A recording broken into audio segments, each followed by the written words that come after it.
So I want to talk about this guy, Peter Zeihan. I think I did a video years ago for anybody who saw it. It was a pretty poor quality video. I was driving. But anyway, this guy is sort of a mouthpiece for the deep state. Uh,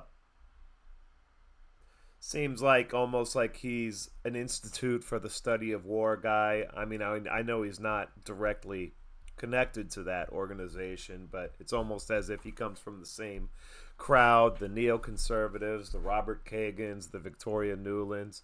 Obviously, he's had a lot to say about the Ukraine war, and he's been wrong on almost every single point he's made.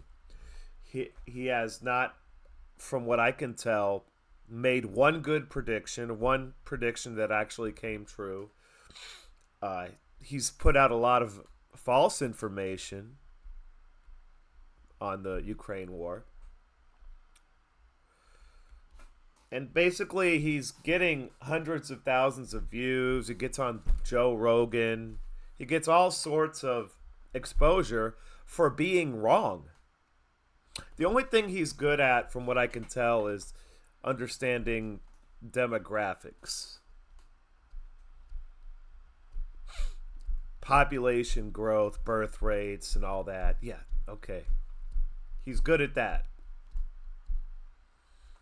He seems like a CIA guy. He has this sort of vernacular, this way of speaking, this sort of egghead, overconfident, egghead, nerdy way of speaking, which is like a CIA thing. But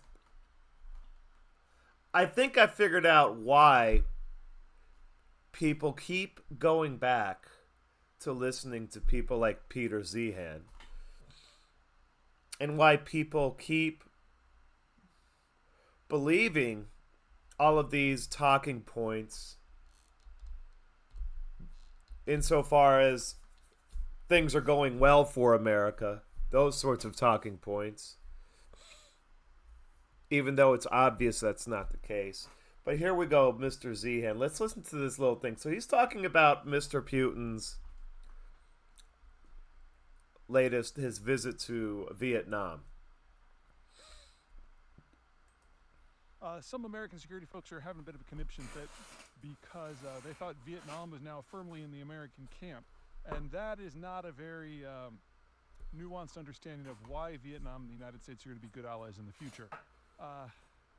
Quick story. So there is a plaza, kind of an open-air museum in Hanoi near the Capitol complex where they commemorate basically all the conflicts of the past. And there's this 2-foot-tall structure, a little obelisk, to commemorate the U.S.-Vietnamese military that we know as the Vietnam War. That lasted about 20 years. And right next to it, there's another structure, about 10 feet tall, to commemorate the France-Vietnamese War, which lasted about 2 centuries. And next to that is the largest structure in the facility, which is about 2 stories tall, which is to commemorate the Chinese-Vietnamese conflict, which lasted the better part of 2 millennia. You see, American and Vietnamese interests are converging because they are both concerned about China. And for Vietnam, this is typically their first and foremost, their first, their last, their only security concern. Okay. First, he starts with the discussion talking about nuance and how some people don't have nuance.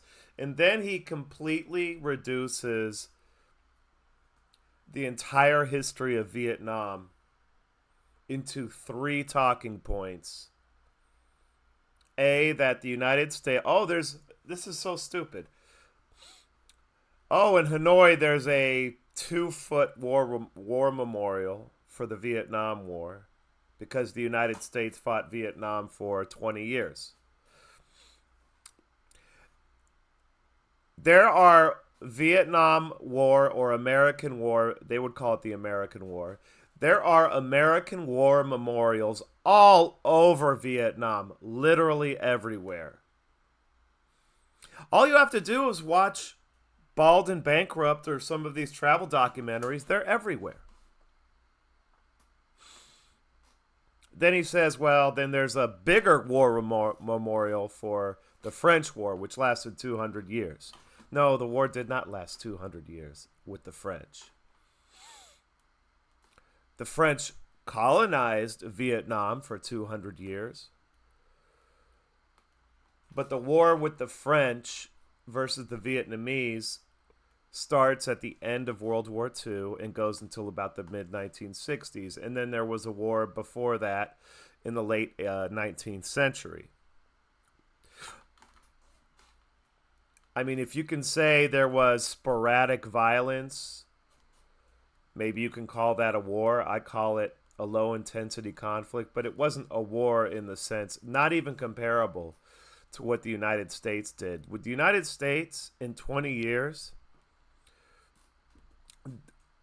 killed more Vietnamese, 2 million, I believe, than France did in 2 centuries. So I don't know if we're going to compare those things. And then finally he says, but they fought the Chinese for 2,000 years. So that's very nuanced. They fought the Chinese for 2,000 years. China was bordering Vietnam for 2,000 years. Vietnam, as we think of it today, did not exist prior to 500 years ago. China may have, on occasion, sent troops. Over the course of 2,000 years, China might have invaded a few times here and there. But it wasn't 2,000 years of continuous warfare.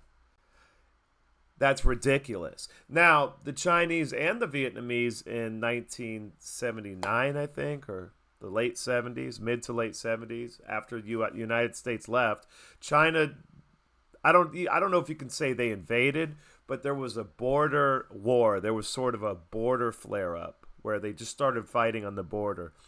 It lasted all of, I think, less than a month, maybe 2 months. And it was pretty brutal. Something like 50,000 casualties on either side. Don't quote me on any of that. Do your own research. But they did have a pretty brutal war that lasted like 2 months. And then the Chinese said, we've had enough of these guys. These guys know how to fight, obviously.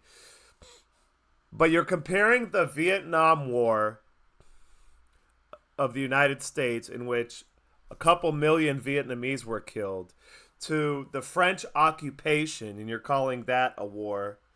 So that's a 200-year war. That's the most ridiculous comparison I've ever heard. And then to say after that, China fought Vietnam for 2,000 years. That's ridiculous. There might have been 50 years of warfare out of those 2,000 years between China and Vietnam. Not even that, because I don't even think China really extends into Vietnam until after the Han Dynasty. So you're probably talking, at least with the Tang Dynasty, maybe you start seeing China push down into Vietnam. So that's ridiculous. But so he's just wrong about everything. He overly reduces. He's a propagandist. But why is it? You know, if you were following the Vietnam War, I mean not the Vietnam War, the Ukraine War, and you were watching this guy, because this guy mysteriously, the algorithm started pushing him on my YouTube feed, and I watched him a couple times, and I said, "What in the hell is this?" It wasn't. If you've been watching him throughout the Ukraine War and nothing he said turned out to be correct, why are people still watching him? And there's a reason for that. And it goes to why people continue to believe that everything is going well in the United States. It's simple human psychology. People want to feel safe. They want to feel secure. And they feel that if the United States is losing a war overseas, they personally are less secure. And I think that comes down to insecurity. Americans have it in their identity. It's part of their identity that I'm American and America's so powerful. And if America starts losing its ability to project power overseas, that makes a lot of Americans feel insecure, which goes to perhaps not having a spiritual grounding. If you rely on external factors that you can't control for you to feel secure, then you probably have an issue. You probably need to get some sort of spiritual grounding. And people like Peter Zeihan are snake oil salesmen. They're selling hope, and they're selling feelings of safety to desperate people who are seeing the world that they have come to believe in all around start crashing down around them. And people like Peter Zeihan, they're like the televangelists, like the guy from the 80s. I'm gonna find him. Sam Kinison was his name. I can't find the interview, but there was an interview where he was talking about, where Sam Kinison was talking about being a preacher out west in one of these scam operations where they used to drive from town to town and do preaching and get donations from people. And he talked about it, and he said, you know what I was doing? Because one of the interviewers asked him, did you feel bad for taking those people's money when you were basically bullshitting them? Because he admitted he was bullshitting them. He didn't believe any of that shit he was preaching. But he took their money. And he went back at the interviewer, I think it was on 60 Minutes or something, and he said, no, I don't feel bad at all, because for that moment that they gave me that money and they listened to me, they felt good. I was selling them something. I was selling them a valuable product. I forget exactly how he said it, but I remember he said, I was selling them hope. And that's exactly what people like Peter Zeihan are doing. They're giving people hope, false hope. And he's just like Sam Kinison. He's a snake oil salesman. And there's a lot of these people all over the place. I just had a conversation with someone, and I was trying to tell them that what happened in the Red Sea is not good for the United States. We basically got beat. And you think we're going to go and somehow help Taiwan in the case of, or provoke a war with Taiwan? The United States is going to be able to send its Navy over there and it's all going to be okay. And they just do not want to hear that the United States is a declining power.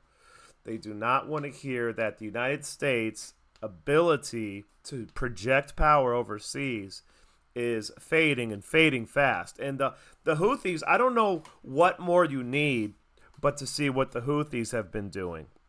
The Houthis, we went in there in order to secure the Red Sea, and we were unable to secure the Red Sea from the Houthis. But people don't want to believe it. They still want to believe that Uncle Sam, good old United States, is going to go out there and kick ass. And that comes down to insecurity. People are insecure. And rather than face the reality of what's happening, because what is it to me and you, the average American, if the United States military can no longer go around and bully people all over the world? What's that to me and you? Are we getting anything out of that deal? We're not. We're not getting anything out of Ukraine. We're not getting anything out of the Red Sea. The Red Sea, a little bit. If they were able to secure the Red Sea, we would have at least maybe had some sort of positive benefit. But they haven't been able to secure the Red Sea. We got nothing out of any of these wars, but people still want to believe that the United States is all powerful. And so they delude themselves and they say, oh, that Houthis thing, that's no big deal. Wait until we go to Taiwan. It's exactly what the Israelis are doing right now. They're getting their asses kicked. Let's just put it this way. Gaza is not going like they thought it would. And now they're talking about going into Lebanon, because coping with what's actually happening there, that the IDF has not been able to achieve the objective against a much inferior foe in Hamas. So we're going to pretend that's not happening, and we're going to go now attack Lebanon, so that we can beat them, so that we could feel safe and secure again, right? This is insecurity. This is why people believed Adolf Hitler, when he was selling his snake oil to the German people back in the 1930s. It was a similar dynamic. People saw that Germany was falling apart. It lost World War I. They totally got screwed over after World War I. The economy went to shit. And a lot of insecure people who needed a nation to feel secure, they needed a strong nation to feel secure, which is an issue because you're relying on something external to you to feel secure and safe. And all of us human beings must feel safe and secure. We are primates. We are monkeys. We cannot deal with feeling insecure. It plays havoc on our psyches. So one way or the other, we have to make ourselves feel secure, either by neutralizing the threat or coping with it, by finding our own inner security, maybe through a spiritual grounding, or third option is by just lying to ourselves, deluding ourselves.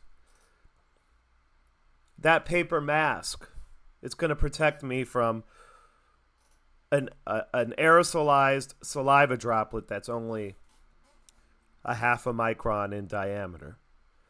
That paper mask is going to save me from that. That was another delusion that people latched onto because they felt threatened. And monkeys don't like feeling threatened, and we don't deal with it. We can only deal with it in one of those three ways. We either directly address it, either like, for example, if you're a monkey on the Serengeti plain and you see a lion, what do? You go find a tree and you climb up the tree. But you deal with it. Our brains are still in that state of mind from 2 million years ago.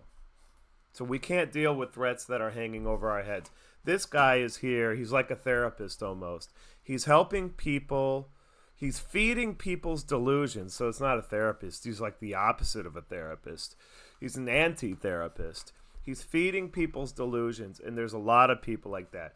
That's why that's the bulk of network news audience now. The people who watch network news, they're watching network news not to get informed about anything, but to feel good, to feel safe.